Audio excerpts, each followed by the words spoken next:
মাঝখানেই টানা প্রচার এবং দেখলাম প্রচারের মধ্যে সমস্ত গ্রামীণ প্রত্যন্ত প্রান্তগুলো ঘুরে দেখাচ্ছ, প্রায় একদম ডোর টু ডোর ক্যাম্পেইন চলছে রাদার। হ্যাঁ, তো কিরকম মনে হচ্ছে, কি অবস্থায় রয়েছে এখানকার মানুষ? দেখুন মানুষ মানে এখানে এত উচ্ছ্বাস, এবং আমার মনে হয় শুধু মেদিনীপুর লোকসভা নয়, সারা পশ্চিমবঙ্গ সারা ভারতবর্ষ জুড়ে মানুষের উচ্ছ্বাস ভালোবাসা ওই একটি মানুষের জন্য, সে হচ্ছে নরেন্দ্র মোদীজি। কারণ ফেস হচ্ছে আমাদের নরেন্দ্র মোদীজি, 543টা সিটের ফেস হচ্ছে মাননীয় প্রধানমন্ত্রী নরেন্দ্র মোদীজি। এবং মানুষ দেখো, যে টিএমসিও করে, যে সিপিএমও করে, যে কংগ্রেসও করে, তারও মনের মধ্যে কিন্তু ওইটাই রয়েছে যে আর কোনো মানুষ নেই যে মোদীজিকে কম্পিট করতে পারবে আর কি। মানে he is the one and only যে ভারতবর্ষকে এগিয়ে নিয়ে যেতে পারবে। এটা ভারতবর্ষের মানে মোদীজির কি আদর্শ, যে আদর্শে অগ্নিমিত্রা পাল তার নিজের সমস্ত লাইফস্টাইল, তার সব জায়গা থেকে এরকম ভাবে কোথাও মেঠো মেয়ে হয়ে উঠতে পারলো আস্তে আস্তে। একদম সম্পূর্ণভাবে তার পিছনে মানে আমার ইন্সপিরেশন হচ্ছে মোদীজি। মোদীজির জন্যেই ক্যারিয়ার ছেড়ে সব কিছু ছেড়ে, মানে আমার কোনো দরকার ছিল না আমার লাক্সারিয়াস সেটেলড লাইফ ছেড়ে, হ্যাঁ এই 42 ডিগ্রি টেম্পারেচারে মানুষের সাথে গ্রাসরুটে নেমে মানুষের জন্য কাজ করা। শুধু ইলেকশন লড়া নয়, 5 বছর রাজনীতিতে এসেছি, প্রতি মুহূর্তে মানুষের সাথে থেকেছি, মানুষের জন্য লড়াই করেছি।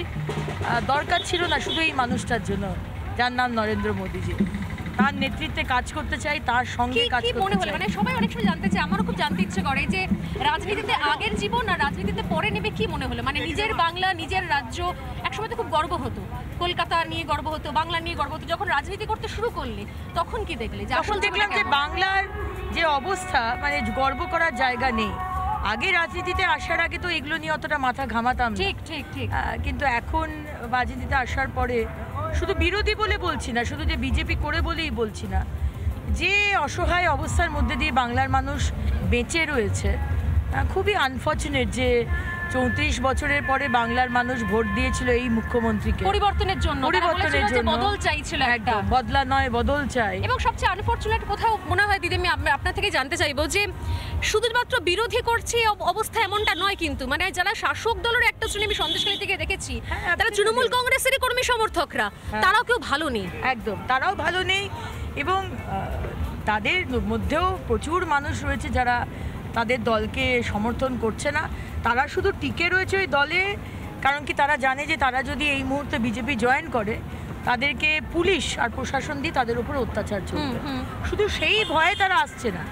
কিন্তু তারা আমাদের সাথে যোগাযোগে রয়েছে এবং সম্পূর্ণভাবে তারা চাইছে যে মমতা সরকার যেন হারুক, মানে পরাজিত হোক আর কি, সম্পূর্ণভাবে। সত্যি যদি আবার একটা পালাবদল হয় অগ্নিমিত্রাদি, যদি আপনার দল ক্ষমতায় আসে রাজ্যে, তাহলে যদি ক্ষমতায় আসে না, আমার দল আসছেই ক্ষমতায়, একদম 2026-এ আমরা ক্ষমতায় আসছি।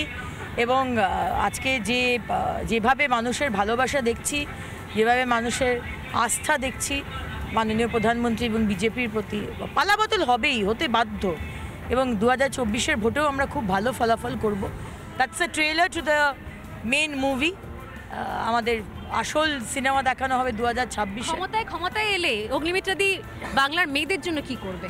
প্রথম হচ্ছে সুরক্ষা, একদম ফাস্ট ট্র্যাক কোর্ট, সেখানে মানে ফাস্ট জাস্টিস পাওয়া এবং ক্রাইম যাতে না হয় তার ব্যবস্থা করা। পুলিশ প্রশাসন সম্পূর্ণভাবে স্ট্রিক্ট থাকতে হবে মহিলাদের সুরক্ষার বিষয়টা নিয়ে। মহিলাদের প্রতি অনেক বেশি সেন্সিটিভ হতে হবে। প্রথমত ক্রাইম আটকাতে হবে, আর যদি কেউ ক্রাইম করে তার জোরদার শাস্তি হবে। এই রাজ্যে শাস্তি দেখতে পাওয়া যায় না, কিন্তু শাস্তি হবে।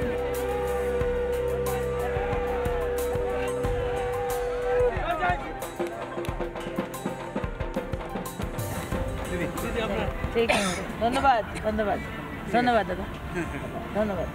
1 লাখ টাকা জরিমানা দিছি আগের বার।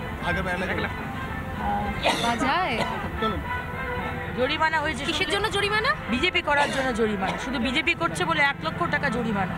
এবং এই যে মাটির বাড়িতে যারা রয়েছে, শুধু বিজেপি করছেন বলে জরিমানা? কেন জরিমানা দিতে হয়েছে ও বলা যাবে না, বলা যাবে না। 4 জনকে 4 লাখ টাকা দিতে হয়েছে 4 জনকে। এটা অন দা মানে অন রেকর্ড রইলো। এটা কেন জরিমানা দিতে হয়েছে বলা যাবে না, কারণ আমার মনে হয় এটাই সবথেকে বড় উত্তর যে আসলে এখনো ত্রাসের পরিবেশ কি ভয়াবহ রয়েছে এই কেন্দ্রে বিভিন্ন প্রান্তে। আমি একটা অন্য পার্সোনাল কোয়েশ্চেন করতে যাচ্ছিলাম যে এমন একটা ভীষণ রকম স্টেবল ব্যাকগ্রাউন্ড থেকে দিদি তুমি এসেছো, কখনো মনে হয় না যে সেই প্রফেশনাল যারা কাজ করতে চেয়েছে আমাদের এখানে বিনোদন জগৎ থেকে শুরু করে ফ্যাশন ইন্ডাস্ট্রি থেকে শুরু করে এখানকার ছেলে মেয়েদের কোনো ভবিষ্যৎ নেই, এটা নিয়ে কখনো মনে হয়েছে যে এবং সব জায়গায় রাজনীতি, সব জায়গায় রাজনীতি, টলিউডের রাজনীতি, সিনেমায় রাজনীতি, ফ্যাশন ডিজাইনিংয়েরও কোনো ভবিষ্যৎ নেই, যারা হতে চাইছে কাজ করতে চাইছে তাদের কোনো উপায় নেই। একদমই তাই। এবং দেখো আজকে খুব আনফর্চুনেট যে আজকে বাংলার যারা মিউজিক ডিরেক্টর, সিঙ্গার, অ্যাক্ট্রেস তারা বম্বে গিয়ে নাম্বার 1, অথচ পশ্চিমবঙ্গে বলিউড ইন্ডাস্ট্রি বা মানে আমাদের মানে সাউথের যে ইন্ডাস্ট্রি তার থেকে অনেক কম বেতন পায় আজকে আমাদের টলিউডের এরা। অথচ তারাই যখন সেই মানুষগুলোই যখন যাচ্ছে বম্বেতে বা কেরালাতে মানে তামিলনাড়ুতে বা অন্ধ্রপ্রদেশে, তখন তারা নাম্বার 1 হয়ে যাচ্ছে। অথচ এইখানে শাসক দলের হয়ে তুমি যদি নাম না লেখাও তুমি কাজ পাবে না। ঠিক, সে তুমি অ্যাক্টর হতে পারো, সে তুমি কি বলে টেকনিশিয়ান হতে পারো, তুমি কাজ পাবে না। মানে রাজনৈতিক কর্মসূচি বাদ দিয়ে অন্যান্য সময় তো অন্য কোনো পার্টিতে অন্য কোনো অনুষ্ঠানে তো দেখা হয় বিরোধী রাজনৈতিক দলের সেলিব্রিটি বন্ধুদের সঙ্গে, তখন কি ধরনের কিছু কথা বলেন নাকি প্রসঙ্গ অ্যাভয়েড করে চলে যান? না, এগুলো অ্যাভয়েড করেই যাই, কারণ কি এগুলো কি হয় সম্পর্কে অস্বস্তি হয় এবং তর্কের তো তর্ক করাই যেতে পারে, তর্কে তো কেউ জেতে না কেউ হারে না। আমি আমার মতো তর্ক করব, সেও তার মতো তর্ক করবে, মাঝখান থেকে সম্পর্কটা খারাপ হয়। তো আমার সেজন্যই মনে হয় যে রাজনীতিতে অন্তত দূরত্ব রাখাটাই শ্রেয়, প্রতিবাদ করাটা সুবিধা হয়। বেশ, আমাদের এভাবেই অন দ্য হুইল প্রচারের মাঝখানে একটুখানি ব্যক্তিগত পরিসরে ভালো লাগা খারাপ লাগাগুলোর কথা হয়ে গেল। সারাদিন আজ রিপাবলিক বাংলা থাকছে অগ্নিমিত্রা পালের প্রচারে, আরও অনেক মুহূর্তের সাক্ষী থাকবো আমরা।